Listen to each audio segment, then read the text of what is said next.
Welcome to a Foxy Tech Tips tutorial on changing the address on your PS4 profile.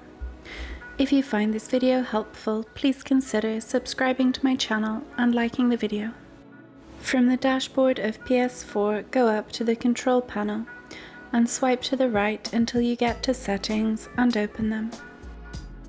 In Settings, select Account Management.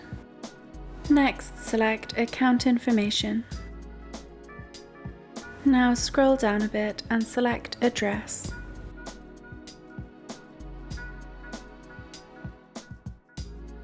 Here you can update your city and region.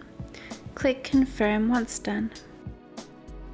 That is how you change your address on PS4.